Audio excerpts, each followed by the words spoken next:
Good afternoon, brothers and sisters. Afternoon, Shifu. How are you all today? Everybody good? So let me see. Anybody who is new with us? Marshall Li Jie Yi and Justin Chia. Can you all turn on your webcam? Don't know whether they are new or not.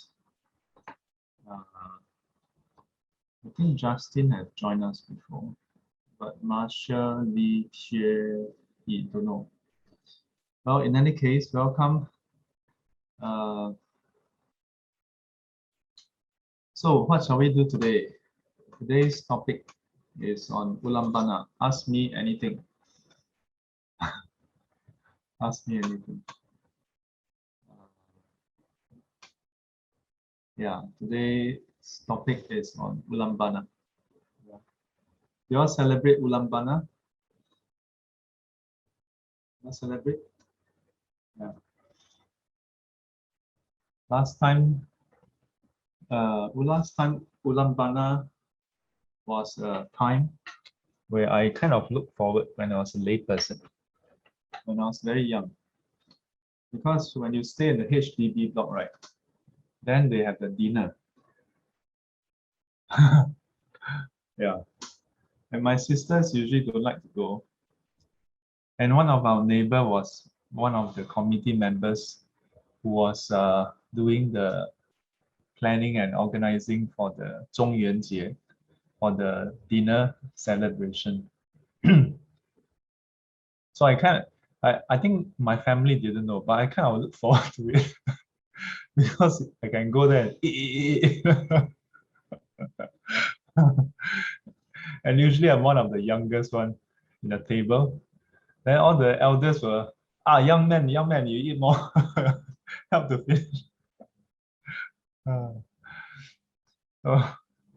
So besides that, during this period, if you stay in HDB block, used to nowadays don't have. Even before COVID-19, I think it's slowly sort of die off.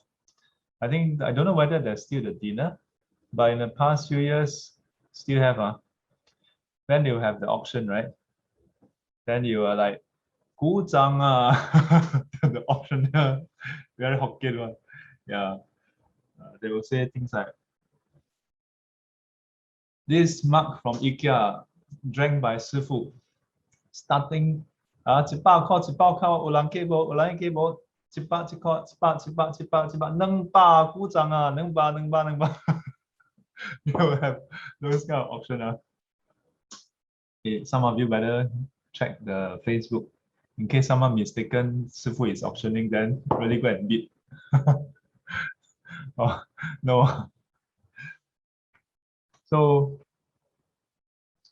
yeah, so it's not so bad if you're there, because if you're there, you are kind of part of it, Yeah. And then there's a bit of the atmosphere. But if you're not there, then it's quite a din. Yeah. And the kind of sound system they use is very powerful. The whole HDB block, all the blocks you can hear. Go ba, hu zhang go ba, a whole night. Wow, you basically have no peace. Yeah. And the more traditional one, they will have some opera performance. Then later on, they start to have some sleazy, like kotai. Sometimes the kotai can be quite sleazy. But is that Ullambana? That's not Ullambana celebration. Chinese actually have another festival called 中元节. Yeah, 中元节. Yeah. And when Buddhism spread to China, a lot of the festives kind of just keep together. Yeah. Until today, eventually, Ullambana is somewhat celebrated in conjunction with 中元节. Yeah. So if you go for one of those dinner, oh, Marcia Lee says, hi, sorry, can't turn on webcam, can't turn on cam as we are outside. Okay, no problem. Yeah. As I still must ask lah. No, yeah, you all try. Good to have you join us from outside. Yeah, so sometimes the thing about culture is when it's so part and parcel of our life day in, day out, then sometimes it's hard to distinguish between one from another. Yeah. And sometimes you just go along with it because everybody is doing it, because your family is doing it, without really knowing why we are doing it. Yeah. So in the Buddhist tradition, we do practice, observe the Ullambana festival. Because of this account in one of the teaching, one of the sutta, it says that in the Buddha's time, the mother of Venerable Mahamoggallana, after passing away, was born in the lower realms. So Venerable Mahamoggallana used his psychic powers to sort of track her down, and then found that she is actually reborn in the lower realms. And out of compassion and piety towards the mother, try to help the mother. So use the psychic power, manifest food and drinks to offer to the mother. But the mother, being born in the hungry ghost realm, was not able to consume. In fact, any food that is offered to her would very quickly transform into burning coal. Yeah. So at the onset, some of this description seems quite magical and incredible. Yeah. But actually, some of these accounts belies the way the Buddhism look at this world. Yeah. So in the Buddha's teaching, the world is the result of our karma. Yeah. So our body, our environment, and our experience of it, a huge part of it is due to our past karma. But the Buddha also teach us about how our present action, the way we relate to it, can also influence it. Yeah. So in the case of rebirth karma, it's usually very hard to overcome. Yeah. And besides that, in various teachings, it is also highlighted that as powerful as psychic power is, it cannot overcome karmic forces. Yeah. So if you have done something and you're about to experience it, psychic power cannot overcome it. Yeah. So in the Buddha's time, some of the monks and nuns, they experience bad things happening to them, even though it would appear like they having psychic power should be able to overcome it. But when they tried to use psychic power to overcome it, the psychic power cannot manifest. Yeah. So the Buddha described many forces. Karmic force cannot be overcome by psychic forces. Yeah. So that's that. Then what did Venerable Mahamoggallana is supposed to have done? So he went to consult the Buddha. And so the Buddha then advised him on how to help his mother. Then the Buddha advised him that at the end of the rains retreat, yeah, during the Katina, where the Buddha, where there's the community of monks, yeah, then you can do an offering, and with that merits you can help your mother. So that's the gist of the account found in the sutta. Yeah. And that then became the basis for the practice of the Ullambana, where we actually would perform meritorious deeds do offerings, yeah, invite venerables to do services, and then dedicate to our departed families and wish for them to be reborn in happier realms.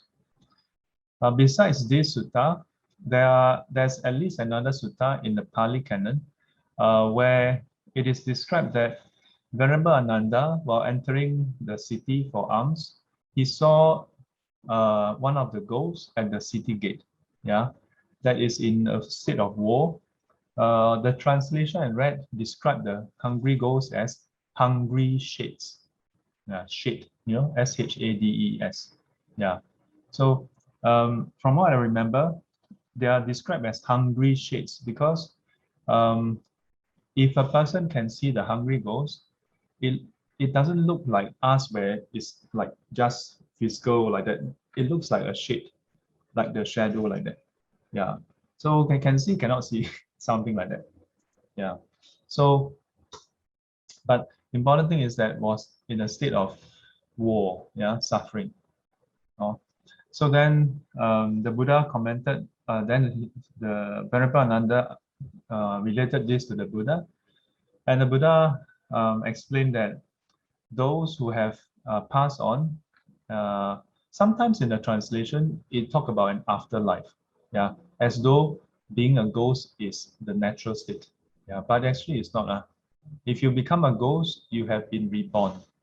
It's not like, in the Hong Kong movie, yeah, after you die, then the ghosts come out.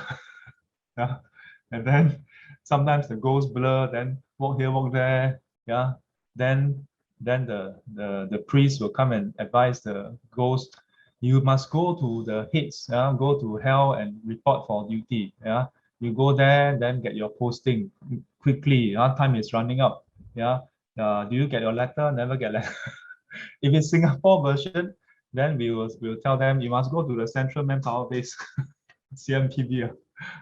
You never get your posting. You must get a posting, then go there, get the job. Then after that, go and apply. You got your SingPass, right? Use your SingPass.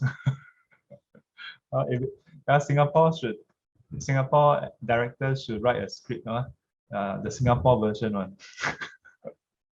Yeah. So sometimes when we watch all these movies, then the first time you watch, you know it's a movie. But if you watch it 10 times, then and everybody watch the same thing, and everybody just talk in that way, then you start to believe that that's the case, Yeah, then you start to believe, oh, after you die, you become a ghost. Then you go there, and then like this, yeah.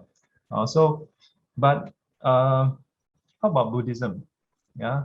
So in Buddhism, we say that if a person after dying become a ghost, basically the person has taken rebirth.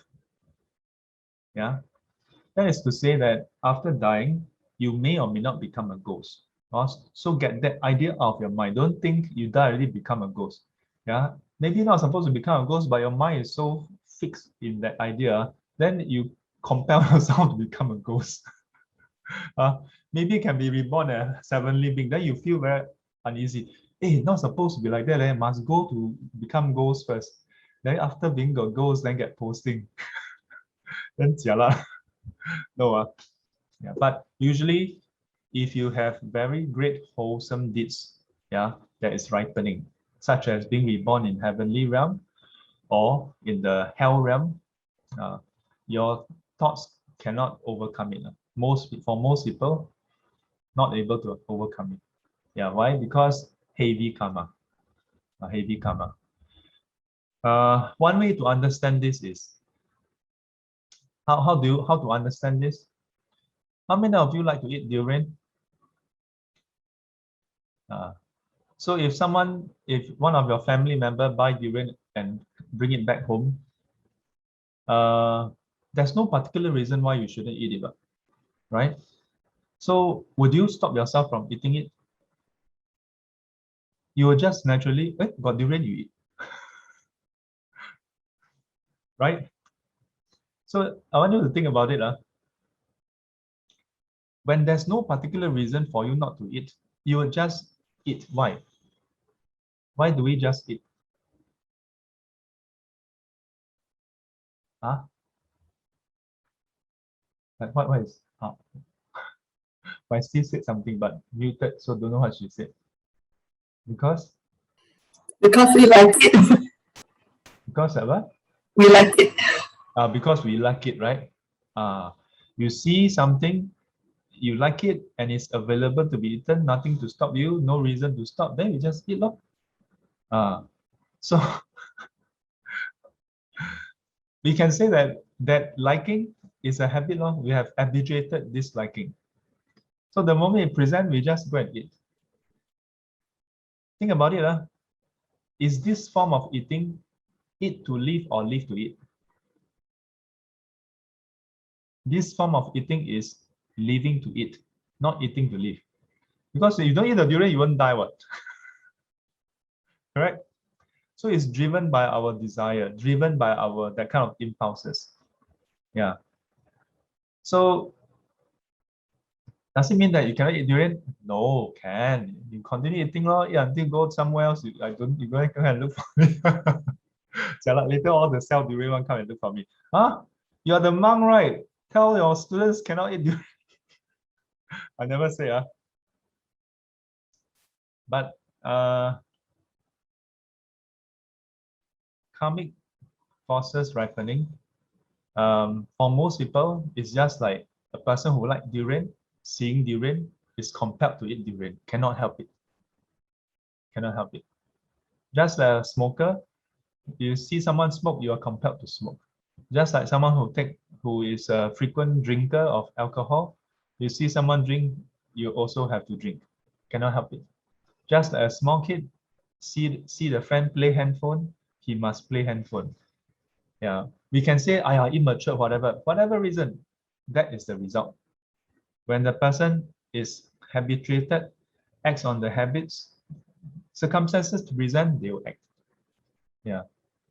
So then if you think about Buddhist practices, then you realize that Buddhist practices is oftentimes going against our habits.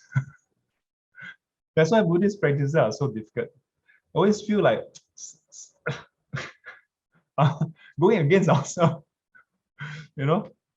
That's the reason why. It's to train in a sense, train our resilience, resistant towards the habits. Yeah. To act not according to our habitual tendency, but to act according to wisdom, to act according to love and compassion. And if you do this often enough, then at some point, this becomes your habit. The moment you see someone suffering, you have compassion. The moment you see someone doing something stupid, instead of getting angry, you have compassion. Yeah. The moment you see someone who is delusional, you have compassion to teach. You have the wisdom to teach. Then it becomes a natural thing. It becomes a natural thing. Yeah. So for Venerable Maha Moggallana, when he saw his mother, he tried to help. Yeah, but it is described that the mother, despite being offered the food, cannot help it, cannot eat. Because to the mother, the moment food is presented, it becomes burning coal. Yeah, becomes burning coal. But even with what we have heard, it may seem quite magical. Yeah. But if you think about it, how many times when we are in a good mood, someone offer us a cup of water, we are very happy. When you are in a bad mood, even when someone bring durian, you don't feel like eating. Normally, you see durian, you want to eat. But maybe you're in a bad mood, or you're angry with someone, and then someone bring durian, try to make peace with you. Then look at durian. Why? So free, No lah, just happen to go past, then this durian is quite good, ma. But when you are in a bad mood or we are not in good terms with that person, what will happen? Why? Too much money, is it? Buy durian? Now durian season, man. Trying to poison me. This kind of durian, so much fertilizer. You eat yourself lah. Right? human beings are very subjective. We are very subjective and biased. Yeah. Even without looking at the Yogacara teaching, we look at our own life, our own experience of this world. We should agree. Even if you are Buddhist or not Buddhist, we should all agree. We live in our own world. 一切唯心造. So as a result, in Buddhism, when we say, oh, Ullambana, we do the 超度法会, yeah, to help the sentient being be reborn away from the state of war, it must involve that sentient being changing the mindset. Yeah, because 一切唯心造. The hungry ghost realm in the state of suffering is because of that sentient being's mind, that person's connection with the negative karma. If as long as that being, the mind don't change, the person cannot be reborn. Yeah. In Buddhism, there's no such a thing as someone having the supreme magical power, absolute power to just pluck you from from a certain state of suffering and just dong, dong, put you somewhere. Cannot. Yeah. That violates causality. Yeah. If it's possible, imagine if now we suspend our wisdom, our understanding of causality, and we just hypothetically thought experiment. Imagine if it's possible, then the Buddha don't have to give teachings, right? The Buddha just use his Buddha power, reach out like in the what Journey to the West, right? The Buddha, and then the hand reach out and then grab you, and then put you in the Pure Land. Yeah, then everybody just put in Pure Land, then Ami Tofo. If it's possible, that would have happened. Yeah, but it's not possible. By extension, if any being in this world has the supreme power to just pluck people from where they are of suffering and just it would have happened.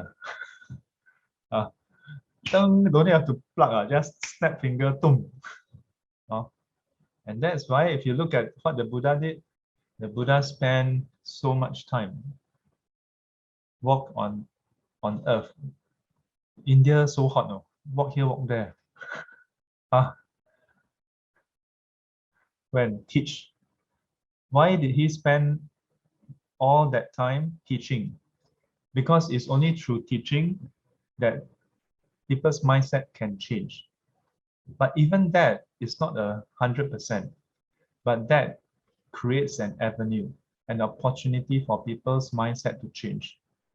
And despite it not being a certainty, just being a higher possibility, he's willing to do it. And in many cases, it didn't completely work. Only for some who are ready, it worked for them. For those who are not ready, it just plant the seed. Just give you an impression, what to do. Yeah. So, Ullambana. Does it mean that all our family members who have passed away are all now suffering in hungry ghost realm? No. So then, Singaporeans being very practical, right? If my family members are not the hungry ghosts, then why am I doing all this puja? Maybe they are reborn in Pure Land already. Then I do for what? Yeah. Or maybe reborn in a family living in 6th Avenue. I stay in HDB. Then my grandfather now staying in a bigger house. I still dedicate to him. He should dedicate to me. Yeah, Singaporeans, we are very practical, right? So when we do Ullambana celebration or do the prayers, we can reflect on how since beginningless time, we have been each other's family and friends. Yeah. In the sutta called Mata Sutta, I always cite this sutta. Yeah. So you cannot find any sentient beings who have never been your mother, who have never been your father, your brother or your sister. Yeah. So surely those beings who are currently in the hungry ghost realms, they have been our father and mother in a good way, okay? In a good way. Yeah. So good way ma, good way, then you want to help them ma. This is the limit of our compassion. Yeah. Bopian, we are unenlightened. Yeah. If your friend is nice to you and your friend is suffering, you want to help. If your friend is not so nice to you, then your friend suffering, or be good. We don't want to help. Similarly, if our brother and sister nice to us, then they are in trouble, we want to help them. If they last time they sabu us, then when they get in trouble, 你还有今天. Yeah. Similarly for our parents, there was once many years ago, I posted during don't know Mother's Day or Father's Day. So I share about how we should be grateful, blah blah blah. Then there was one student, he wrote he posted on Facebook the comments, venerable, but there are some parents who are very mean, yeah, who abuse the kids. And then I'm like, I'm sure there are, okay? I'm not saying there aren't.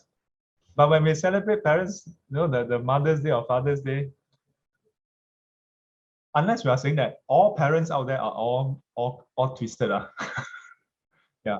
Otherwise, we are trying to get people whose parents are not like that to have filial piety. Nothing wrong with that one, correct? But I also highlight during Father's Day, Mother's Day. Most people, they never hear this part. I also highlight something else.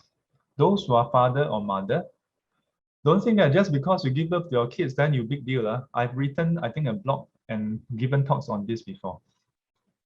You must ask yourself, every time Father's Day, Mother's Day, in Buddhist texts, in all the secular teachings, we always talk about how we have how great father and mother is, and so on and so on. What does that mean? It means that if you are father and mother, you must live up to that standard of father and mother to make yourself worthy of the love and respect of your child. I kind of come to this idea because when I was a novice monk, we learned the 10 precepts, and then we learned a whole set of a lot of ancillary rules. Yeah, regarding our deportment, how we carry ourselves, how we relate to the Mahasangha, how we relate to fully ordained monk, and so on. So initially when I saw it, I was like, oh, when a fully ordained monk enter the room, you as a samanera, you must immediately stand up, rise, pay respects, and ask whether you can be of service. I was like, 什么世界? Because imagine, I was just newly ordained for a short while. And then from the corporate world, it's like, what is this? What did I get myself into? But Bopian also like that, right? Oh, then, well, must like this, must like that. Wow, a lot of rules. Yeah. Then, but one thing, don't know good or bad. I agree or don't agree, I still learn. Then I reflect on it. Then eventually, about a year later, I went for higher ordination. And after higher ordination, then after that, then we learned about the full monastic code. So then it dawned on me, because at that point in time, then when you are fully ordained, or the lay, especially when the lay people hear that, oh, you just received higher ordination, wow, they blah, blah, blah, blah, blah, blah. You see, blah, blah, blah, blah. Oh, then initially you're a bit like 受宠若惊, Yeah. And then I remember, I remember the part from the novice teaching. And then it struck me, because in the novice teaching, besides telling the novice that you have to respect the fully ordained monk in this way and that way, provide service to them in this way and that way, yeah, like the novice, if you are serving as attendant, you must wake up earlier than your teacher, yeah, to serve and to prepare things for him. When the teacher retire, then you can retire. You cannot say, oh, time for me to sleep, I go and sleep first. Then Shifu have to pack up himself. Cannot. inside it also talk about why. So it describes all the virtues that a fully ordained monk has, and that's why you must provide service in this way and that way. So when I myself got fully ordained, then I asked myself, am I worthy of all this? That's why in many teachings, I always highlight, when you pay respect to the monks, it's not that we hard up for it. Yeah. As far as I'm concerned, I would reflect on whether I possess those wholesome qualities. Yeah, which part I'm complete, which part I'm still work in progress. I'm incomplete. I must work harder on it. Yeah. And so then by extension, one day when I was reflecting on the virtues of parents or on why we celebrate Mother's Day, Father's Day, then I thought, in the same vein, it's not a given, no, that you give birth to the child, then because now you're different title, your father, your mother, then big deal. Yeah. In fact, the Buddha also highlighted it's because the parents cared for the child, brought them to this world, educate them, show them the world, introduce them to this world, and provide so many things. That's why they are worthy of our love, our respect, our filial piety.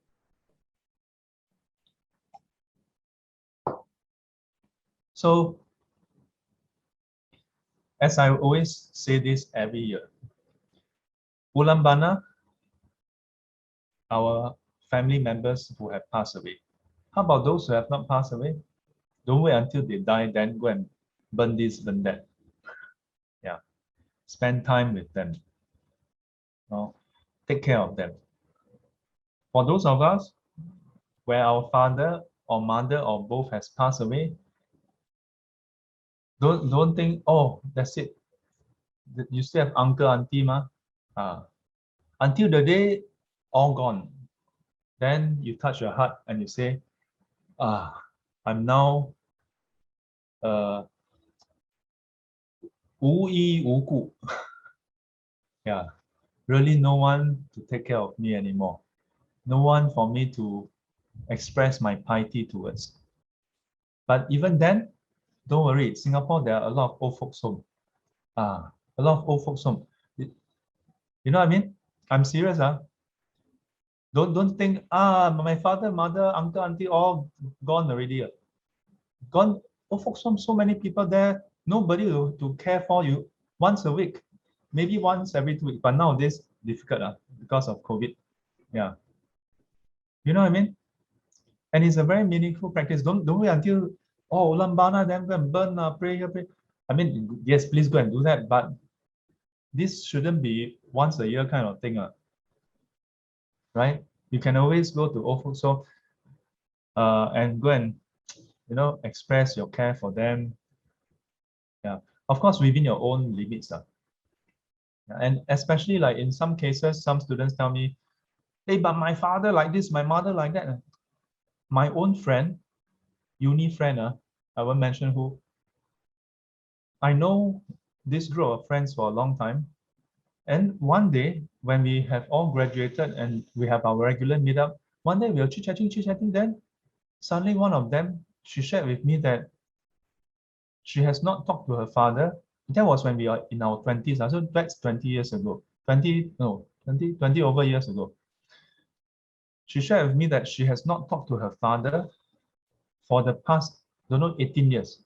So I count, 18, then we are only 20 something, like 18 years then? So I have so much questions, First thing is, you all don't stay together. And then she was like, no, we stay in the same place. Then that I became even more puzzled. How do you not talk to someone that you stay in the same place with? Then she poured out how why she don't talk to her father. I won't go into details. And the important thing is, there's no comparison of how your father treat you versus how people's father treat them. Yeah, I realized that when you try to compare, you realize that there's really no comparison. Why? Because maybe that person feel that the father mistreated or is not responsible, what not. But maybe to you it's like quite good already, what? Then how? So I'm not going to come and, because there's no objective way of measuring whether this is good enough. Yeah. What I want to say is there are such cases.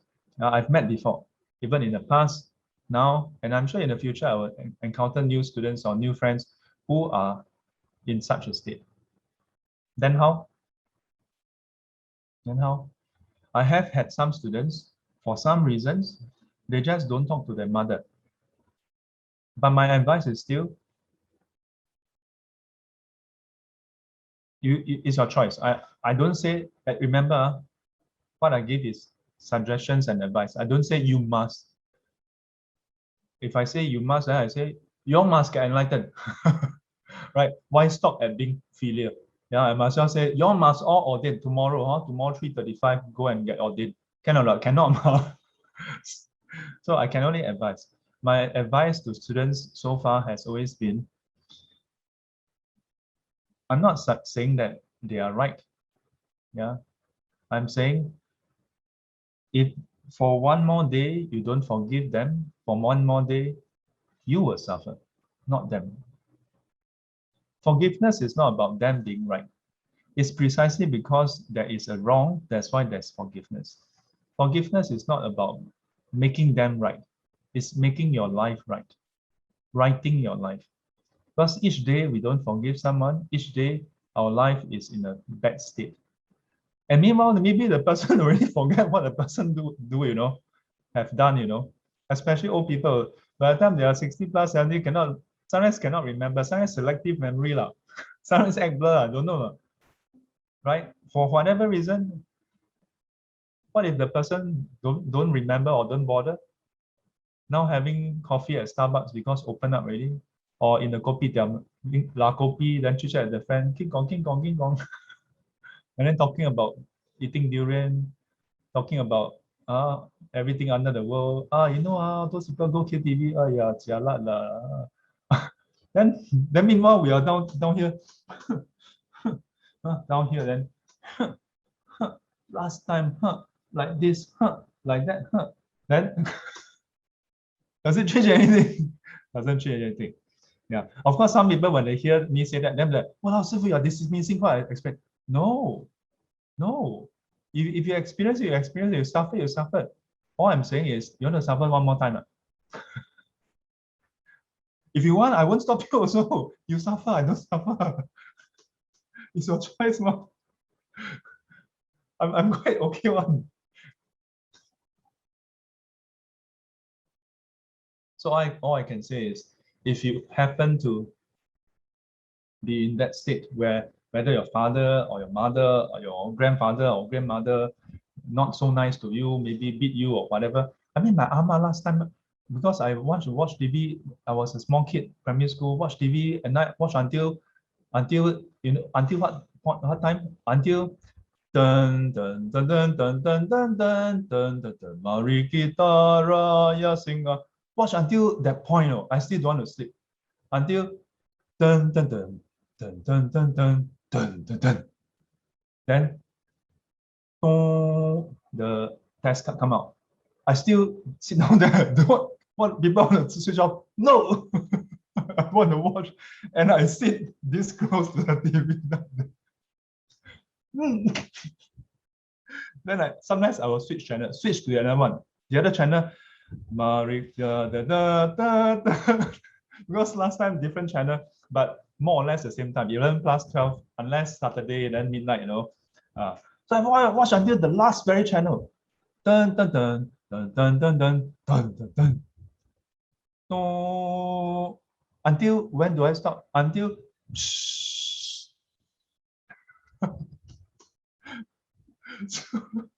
so what? Don't know the next day or one day. You know what my mama did? I was in the living room playing. Don't playing with what. Then suddenly I only know that she's in the kitchen. For quite a long time. Then suddenly my mama, boy, lie.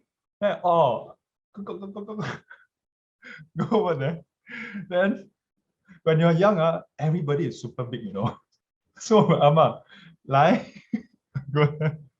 Then she grabbed my arm, grab, then scoop one scoop of chili. Ah.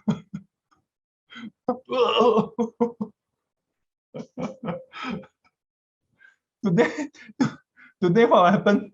She will get reported for child abuse.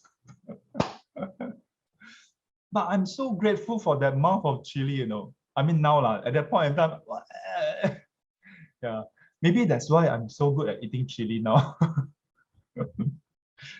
But maybe some people watching on YouTube, on Facebook be like, poor kid, so badly traumatized, become a monk. But I'm very grateful for the way she handle us, you know.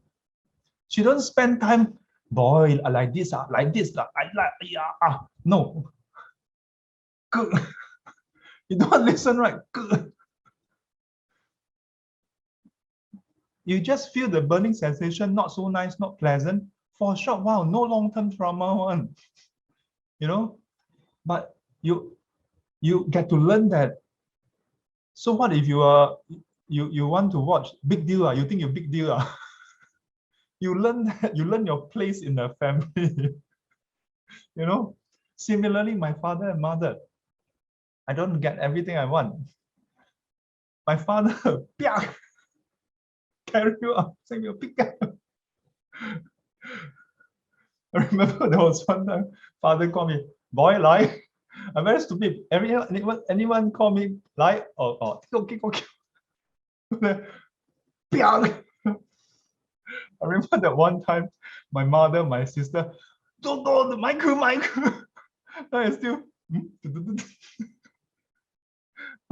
say again. Wow, upside down.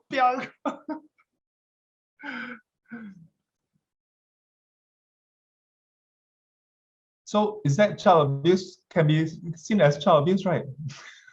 My father, when he hit us, he's not like my mother. My mother, Gatin, and my mother is the civilized, you know, the civilized police. My father is the don't know from where.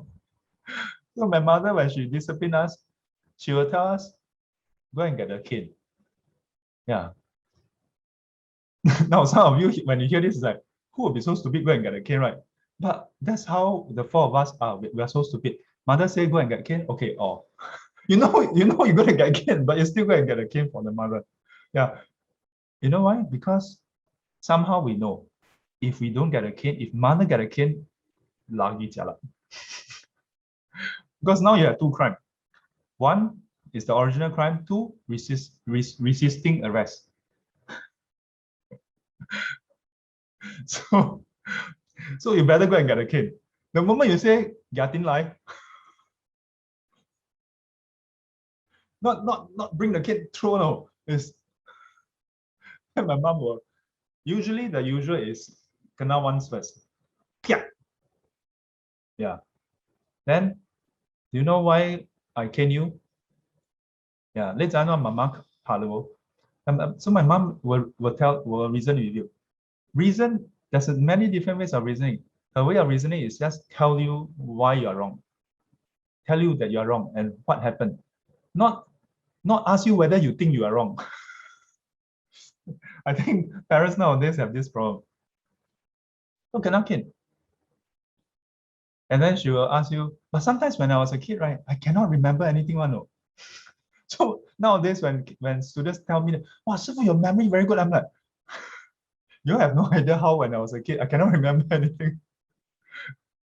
Morning do something stupid, afternoon kena found out. My mother, did you do that?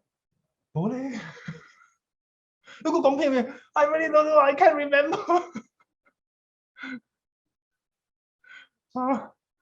I get the cane. I think I get cane a lot. Yeah, and mainly because I don't like to do Chinese homework. That's why double. When my students say, wow, Shifu, you write 繁体字, wow, your Chinese must be very good. My mother must be like, you all have no idea, man. So we all have our share of our parents. Hard to compare whether your parents is worse than mine. Oh, so no point comparing.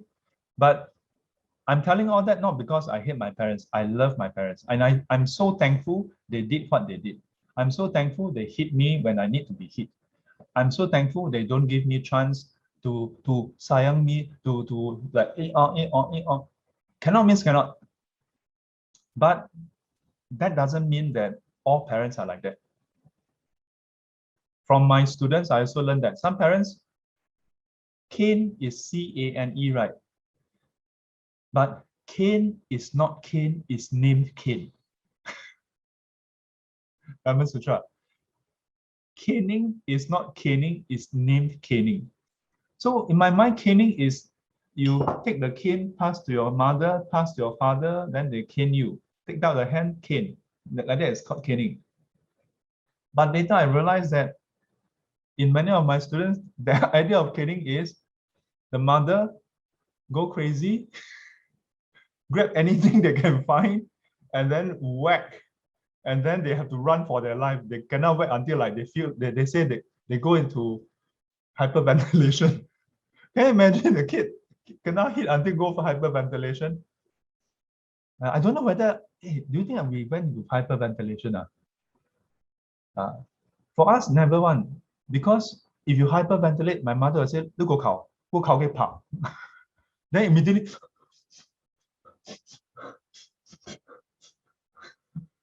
you know how to regulate yourself. Because compare, then in your mind you're thinking, if I continue to cry, pain ma, sad ma, I cry ma. But if I continue, then caning continue. But if I regulate my breathing, then I don't get cane. Okay, better don't cry anymore. but not to joke about all your chisam life.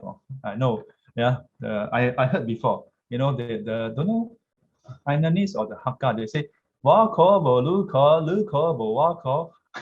Something like that. That means, 我苦不够你苦，你苦不够我苦. Yeah. So not to joke about it. I'm not laughing at your misery, okay? I know you all also got your own sob story. But I'm saying, 家家有本难念的经 okay? So if you feel that your parents are not worthy of your love, fine. That's your choice, okay? But you must remember, you don't forgive them, you suffer. Not saying it's right or wrong. I'm just telling you the result. And you should know yourself. For how long you didn't forgive them, for how long you have been suffering. You have been having this grudge. A grudge is like shit. It's like rubbish in your pot of your heart. Yeah, your pot of nice pot. You can grow nice flower, sunflower, can have rose, can have bougainvillea, whatever. This is all the plants I learned in primary school. Hibiscus, all the science class, right? You can choose to put the rubbish inside your mind. Yeah, and then let it corrupt your flower. And then all your flower, your choice. It's okay one. Shifu okay one. Shifu, then you feel sad, come, I chant tapesu for you. No problem. But how long can I chant, right? Yeah. Not as though you are staying in the temple and then every day you just keep on hearing Namo Hanadana Dona Yaya Namo. Right. Then the moment you don't chant, then you suffer. Why? Because your grudge against your parents is there. In the teachings, it does say that if you have this kind of negativity towards your parents, very bad karma. But I won't go into that. I don't even want to go into that. I just want to tell you, anybody watching this video in future, not just your parents, anyone, you don't forgive a person, you are causing suffering to yourself. It's like having a molten lump of metal in your heart, burning you consistently. So not saying that they are right. Besides that, then, but they are not worthy of my love. Okay, then don't love them. At least forgive them. Do the next best thing. Cannot love them, cannot be filial, at least forgive them. Then you can be at peace. Then express your love for other elders. Yeah, go to the old folks home. Go and find one that you point out a ngam one. Don't go there. Then you hang must go and find one point out the law. Then every day go there and abuse them. Huh? Huh? Why you know why you are here now? Must be when you are young, like my father, no. So bad to the kids. So now you are stuck here. Huh? You think you're very tough. You deserve it. Don't do that, please. You wanna go old folks home, go and care for them. Don't go and abuse them, please. Also, Ullambana. Yeah. But most people, so don't think Ullambana is just about go and do prayers, then people die. Don't wait for people to die. Because for Venerable Mahabhugalana, when the mother was alive, he tried to get the mother to understand the Dharma, but the mother don't believe in the teachings and always say horrible things and untrue things about the Buddha, Dharma, and Sangha. Yeah. So she's reborn in the lower realms, not because Buddha punished her, but because of her own unwholesomeness. Then she get reborn in those states. Jialat, I always make this mistake. AMA is not supposed to be me giving a full Dharma talk. Supposed to give you all more time to ask questions. I have this bad habit. Okay, not bad. Today at least 302. 悬崖勒马. These are all the idioms I learned in secondary school. So beyond that, 无聊. Yeah, so 悬崖勒马, yeah, or 勒马. So now is the section for AMA. Ask me anything about Ullambana. Can be about other things also. You want to learn programming, can also ask.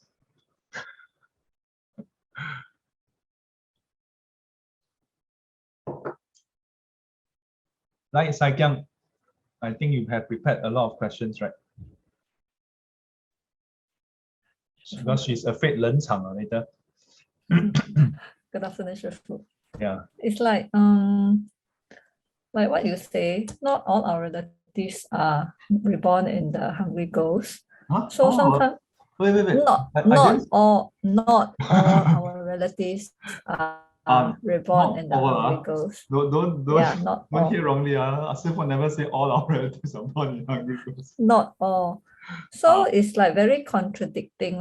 Like my auntie will sometimes say, when sometimes she go and pay respect to the ancestors or to my grandmother and grandparents, then she will say, we are praying, like hoping that they will, get out from the hungry ghost. But on the other hand, we actually doesn't want them to be there. Like can't they already be, in Pure Land, in somewhere else? Yeah, so how do I explain to her? Okay, that's a very good question. So first thing to clarify, there's no contradiction in the teachings, but there's a conflict between how your auntie think and the teachings. So if auntie thinks that your relatives are all still hungry ghosts. Yeah. For the most part, I think yeah, it's really about Chinese kiasu kiasi. Yeah. In case don't know Saikyang, don't know in case so we better continue praying. Yeah. A few number of students have asked me before. So how many months, first 100 days, then after that, or 头七、二七、三七、四七到七七, first 49 days, yeah. Then after that, 100 days. The 100 days is actually, I don't think there's any basis in the teachings. It's a Chinese custom. Then how about the anniversary? Then some students ask, so how many anniversary must we do? So I told them, I said, you can look at it this way. Instead of looking at it and asking, how long more? Ask yourself, if you are doing this out of filial piety, out of love for your father and mother, then you ask yourself, how long more do you want to love them? For as long as you love them, for as long as you care for them, then just do a prayer for them. That's all we need to do. Instead of thinking, hey, we do for 3 years already. But I told some students, if you find that, because on the realistic note, some students have expressed concern that, oh, when they participate in some of these, they feel obliged to fork out a certain amount as a donation or something. And some temples do have stipulated pricing, the pricing category. Yeah, bronze tier, silver, gold, platinum tier. So I told them, another way you can do it is just join the prayer. Don't have to go and donate anything. Yeah, just join the prayers. Yeah, every day go and pray. Free, that one is free. Then they are like, every day cannot. So what you want to do? So it's not about money actually. Yeah. If you really want to like remember them and wish them well, yeah, you can do prayers anytime. Don't have to be during Ullambana as well. Yeah. Every day we do our morning sit, right? Then when we finish dedication, then I say, till we meet again, you'll be guided and protected by the Buddha, Dhamma, and Sangha. And always quiet. Okay, then bye-bye. Then after that, you quieten yourself for a while. Then at home with your altar, then you do a sincere dedication. You think about your family, your ancestors, or whoever. Ancestors, sometimes we also don't know how they look like, and you're not directly related in that sense, right? Yeah, like our 老祖公、老祖嘛、直接公, wow. Yeah. And I cannot imagine a few generations now, how long the list will be, Yeah, because we never touch wood, if we don't go through a war, right, then memory will be passed on. You have a war interrupt, then don't know, the ancestor don't know what happened to them. Yeah, then how? Then you just try to contemplate and reflect on how, because of their presence, then it resulted in the family being, passed on to generations until your time. Yeah, and out of gratitude, yeah, you wish for them wherever they are, may they find peace, may they be happy, may they enjoy good health, and where possible, may they have the conditions to be in touch with the triple gem. So you can do the extra dedication for them also. The other thing is, when we do prayers and dedication,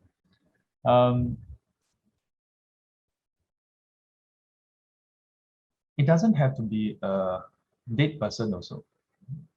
We can dedicate to people who are living also. We can also dedicate to those who are born in any realms. It doesn't have to be ghost realm. Although in the sutta, it does highlight specifically those in the ghost realm, they can directly benefit. Yeah, because they are able to rejoice in it and then benefit from it. Yeah.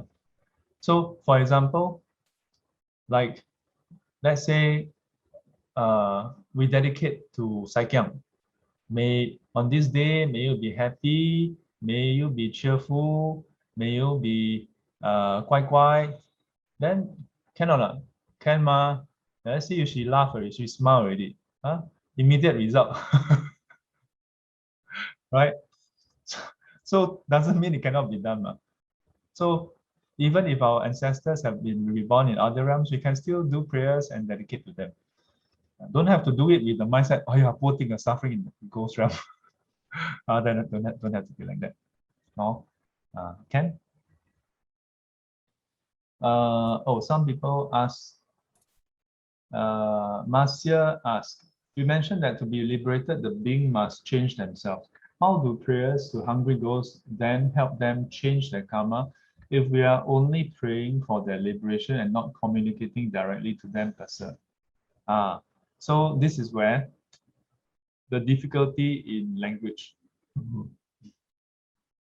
So at least as far as the Chinese prayers is concerned, there's usually it usually starts off with the front part, which is the homage to the different enlightened beings.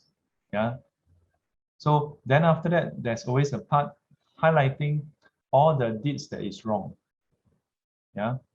Then after that, to make repentance and to make a firm resolve to do the opposite.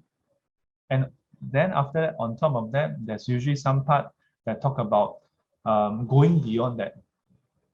Yeah, going beyond that to do more practices. Yeah, and then to do practices including up to the Bodhisattva path. So through the recitation, the aim is what? The aim is there are two folds. There are twofold. One fold is from what I've learned before, when they do, let's say like Meng San, right?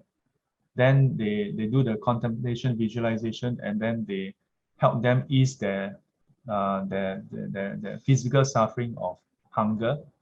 So that just solves the problem temporarily. But when that is somewhat solved or resolved, then their mind is calm and they are open to listening to teachings. And so if you were to attend some of the prayers, usually Ullambana, there will be Meng San during this period. Every night there's Meng San. There will always be one part, the chief monk who is convening the prayers. There will be one part where it's Shufa. So rightly speaking, the Shufa means to give teachings, like what I'm doing now, like what any monks or nuns would be doing. Except that when we are doing it, we are explaining directly to you, correct? But in the prayers, it's more ceremonial. And usually the Chinese venerable will be saying it right in a certain tone, like let's say 三界九地da da da da da. Yeah, or let's say let me say one verse that I know. Like let's say 如法华言三界无安犹如火灾. So somehow I don't know why, I really don't know why. But somehow, whenever it's that part, if you just read the verse, it's actually very meaningful, provided you actually learn teachings. But the venerables will always recite in this very, very melodramatic way. But it has that effect because you see all the lay people, right? Wow, during that period, their eyes closed, like they feel like when the monks say in that way, 三界无安犹如火. Then they feel like, 来了 power. But then the poor monk 講經3點鐘，個立不講住冇包. But whether the teaching has power or not is whether you change your mindset. So students who actually get in touch with the teaching and their mindset change, then has power. So the hope is when they do it in a ceremonial way, that beings, whoever, when they come in contact with these prayers and so on, then their mindsets will change. How to change? All the teachings is all about telling what is wholesome, what is unwholesome, what is wholesome, what is unwholesome. Yeah. Does it mean everybody will change? No. Just like when you are alive, your friend tell you to go and do fishing. Some people will agree, some people don't agree. Some friends ask you to go for Dhamma talk, then some people agree, some people don't agree. So it's not a definite, we do this prayer, then confirm they all, how many turn up? 157, all liberated already, confirm. Oh, confirm one. Our powerful one. No. Yeah, it's not like that. No. So we can only help them by sort of creating that wholesome link and then exposing them to the teachings. But whether they connect with the teachings, then 要看他咯。要看他了。Of course, if you ask me, I have a very childish mind. So I always think of small kid kind of question. Yeah, you all don't have to ask. I ask for you. You know what is my question? I have this question when I was a small kid. My mother teach me how to pray to Guan Yin菩萨. So I must have asked her many times. You know, small kids ask the same question many times because they forget. So I must have asked my mom many times. Right? Then ask, what must I say? Then my mom say this. 南无观世音菩萨，普照保庇自己大水平安顺顺，爸爸大胆。Standard formula. Everybody say the same thing. Then you know what else I asked her? At that age, I already asked her. So, 观世音菩萨会晓福建话啊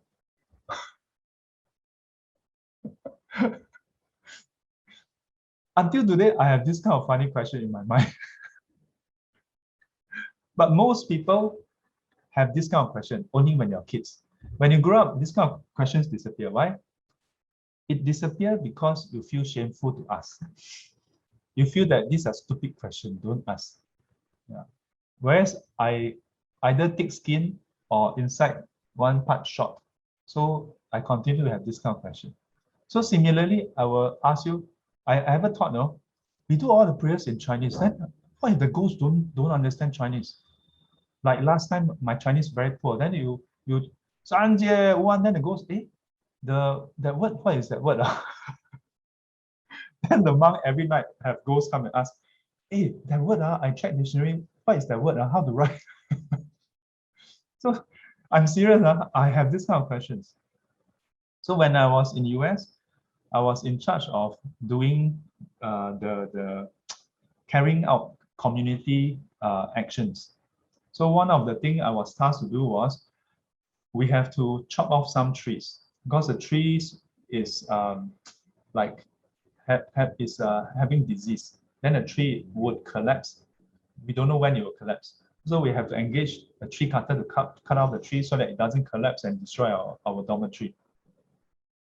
But in the Vinaya, before we cut a tree, we must put up notice and announcement. So my sister told me, 你去做那个法. So I'm like, I think, then I asked him, maybe I put the notice in English and Chinese, bilingual. Yeah, I don't know Spanish, but so I need to put Chinese and English. Then he's like, why? I said, because here I'm all because my monastery was in US. I said, Among ghosts, then maybe don't understand how 那些鬼是洋人的鬼，他看不懂，那怎么办？ He looked at me like, trying to be funny. But he never say he gave me the trying to be funny, right? I wasn't trying to be funny, I'm really serious. It's because I take it literally and I'm really serious about it. So I really think about the possibility. Like, correct what? You are in New Mexico, state of New Mexico in US. They speak Espanola. Yeah. They don't speak, they may not even speak English, or if I put English, they may roughly, dear residents of this tree, what is that word? Kompong or what? Yeah, so when I did the notice, I did in English and Chinese. Yeah, then when I go to each of the point to do the mental determination, I do it in English and Mandarin. Just in case they don't understand Mandarin. Yeah, so same thing, I have a question mark. Then we do all the prayers in Chinese. Then how about some of them Hokkien but don't know Mandarin one? They're going, then the ghost wander around. But one senior monk from Sri Lanka, he ever explained, he said, when we do prayers, they may not understand directly in terms of our language, but they can feel the mental states. Yeah, that's his explanation. It's just like sometimes you get vibes from people, right? If they are, friendly to you, you can feel a certain vibes. Yeah, that's the closest I can describe. Maybe that's how it works. So another person, who is this? The name Li is more. My Chinese very jialat. Li something. Says, I know this sounds weird, but yeah, if I dream about my deceased father who was supposed to go to Pure Land, bring me out to eat multiple times, what is that supposed to mean? So your deceased father supposed to go to Pure Land, but the deceased father bring you out to eat multiple times. Oh, so is it a favorite food? Once he took me out. So bring you out to eat multiple times. Is it in real life or in a dream? In a dream, is it? Then once he took me out to Starbucks to have cake for my birthday. Then another time he took me to have dim sum in the middle of the night and to meet his friends. Then yesterday night he met me after a gathering I had and took me out to eat steamboat. But the restaurant was not open, so we had to find another restaurant. Okay, let me just verify. Is all the outing in real life or in a dream? Because the description is at some point becomes like as though it's in real life. I think this is Li Ying, right? Yeah. So like at first when he passed on, so father passed on already. Wait, but have to verify. Sometimes pass on, but bring you in real life. So at first, when he passed on, he would bring the whole family out for outings. But after that, almost every time I dream about him, he would take me out alone to eat. Okay, so I suppose all this is happening in the dream, because I think Li Ying's screen freeze already. Yeah. What does it mean? When it comes to dreams, I always say that there are many ways to interpret it. Yeah. My recommendation to people is, if it's open to interpretation, then interpret in a way that helps you, Yeah. Don't interpret in a way that makes you feel scared or miserable. Right? What for do that, right? Yeah, so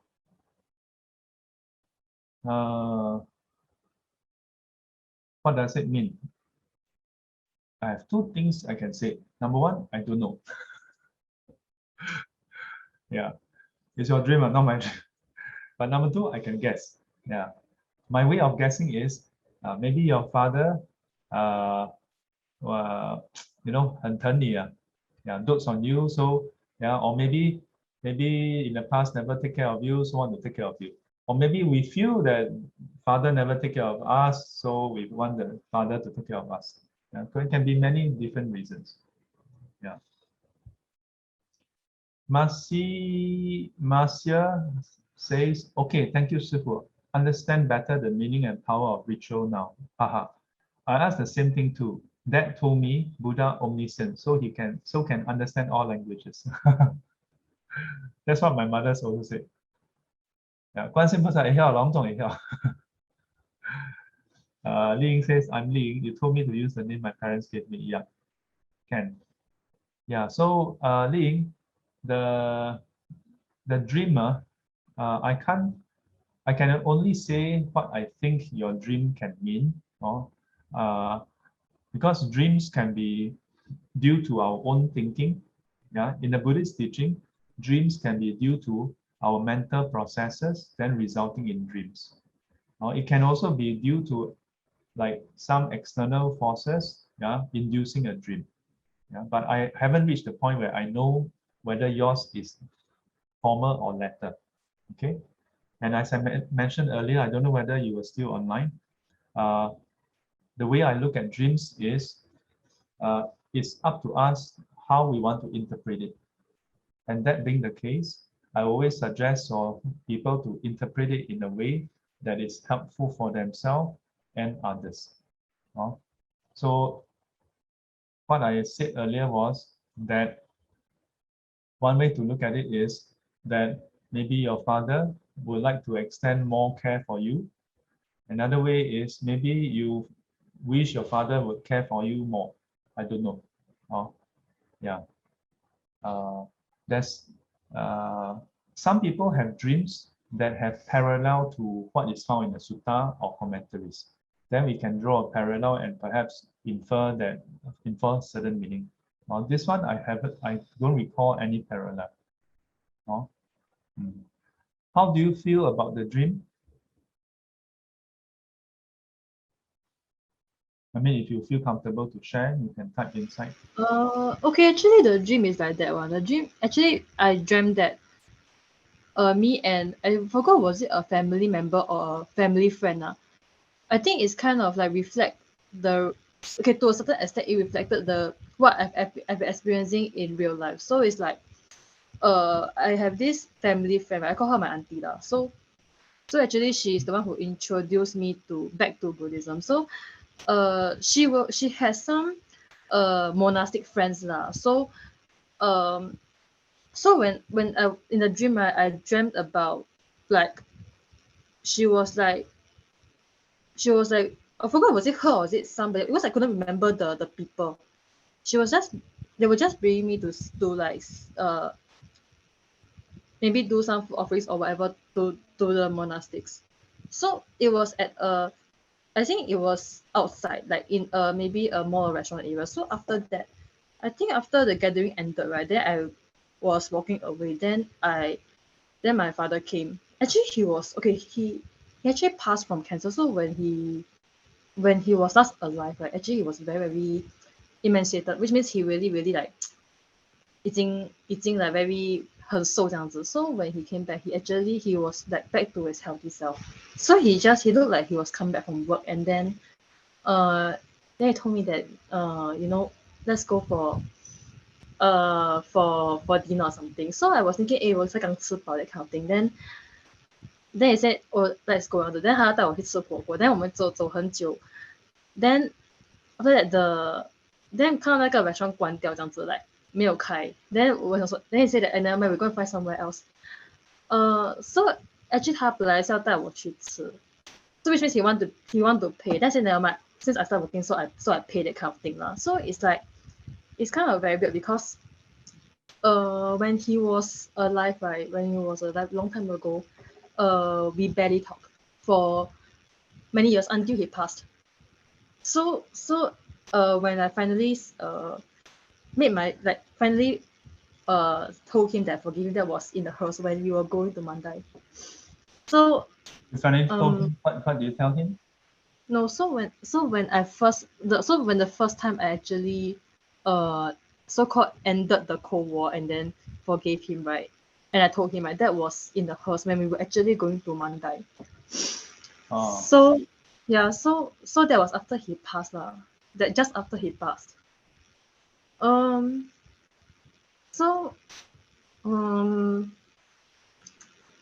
the dream, like, it was after I woke up lah. I woke up. Yeah, so it was last night, and then I don't know was it coincidental or not, because today is supposed to be the day that many of the monasteries, they're having like prayers for the deceased, but that's I think it's very coincidental lah. Then I think last night, yeah, because last night I was on duty at NDP, so I think it was a very happening night. And then I went home like 10-ish like that. Then after that, in the middle of the night, I have this kind of dream. So how do you feel after the dream how do you feel about the dream? I think actually, and then I woke up and started crying, like I don't know, it's like it's a very mixed feeling. Yeah. And let me think. Actually sometimes the date, right, it's a bit quite coincidental. For example, like I remember was it the year that he passed on, because he passed in January 2019. So I remember it should be around, like, my birthday was in November, so November of that year, right? Then I dreamt that he was still in his work clothes. He was always in his work clothes. So then he said that, he was saying it was like in the afternoon, like maybe noon time like that. Then he said that, I just had a break from work, and then you know, let's go and celebrate birthday. So it was very, because at first when he passed, right, he the dreams are initially like, oh, he bring the entire family out to maybe like vacation and things, because he previously he told my mom that, you know, his regret is that until now, right, he's working very hard, and then he couldn't even afford to bring us on a proper vacation, that kind of thing. So the first few months, me and my sister, we dreamt that he really took us out to a vacation, like overseas, that kind of thing. Then after that, as time passed, right, then I realized that, why the dream like become like only me and him, like we only me and him go out together. So during my birthday, he also bring me like 1-to-1, then went to celebrate stuff. Yeah. And so, but I don't know, because sometimes I don't really think much about it, because I've read that it could be due to the subconscious mind, or according to the Buddhist viewpoint, is that by right, like there's no such thing as, you know, the interim, you know, when you're a ghost or something like that. So I didn't really think much about it. Yeah. Okay. But last night was quite, you know, yeah. Well, human emotions, the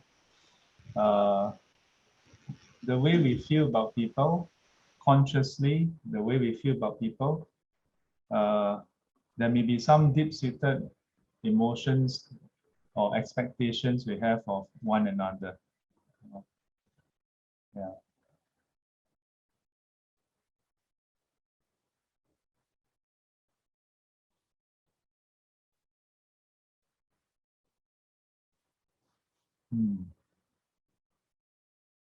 So sometimes in our dreams, we get to do what we don't get to do in real life. Yeah. Yesterday, I was introduced to a very interesting game, the Singapore Dream. It's a card game. It's a board game. I don't know whether people, how people think about the game. I think it's quite a new thing. I don't know.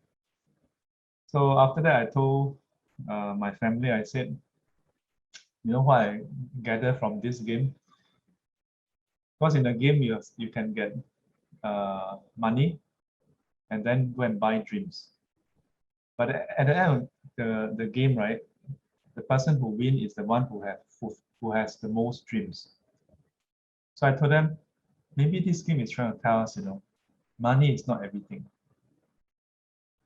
Yeah, pursuing your dream is more important. Yeah. But unfortunately, there are many people, due to various circumstances, sometimes hard for us to say whether people make the right choice or not. But sometimes some people end up spending their whole life working very hard, but never really fulfill their own dreams. Yeah. So don't wait until our parents pass away.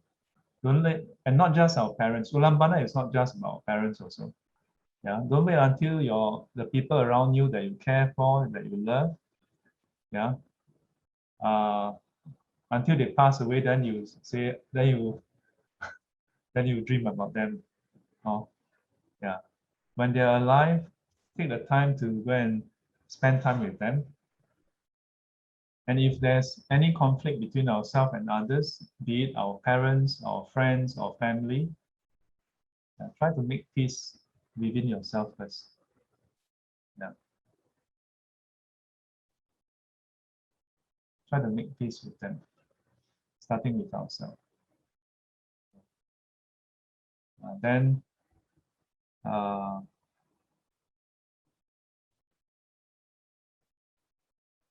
the end of the day, when it comes to the point where the curtain falls, we wouldn't look back with regrets. Yeah. We will look back and see a trail of not regrets, yeah, but that we have done what we can to care for one another. We would look back, yeah, on a trail of happy faces.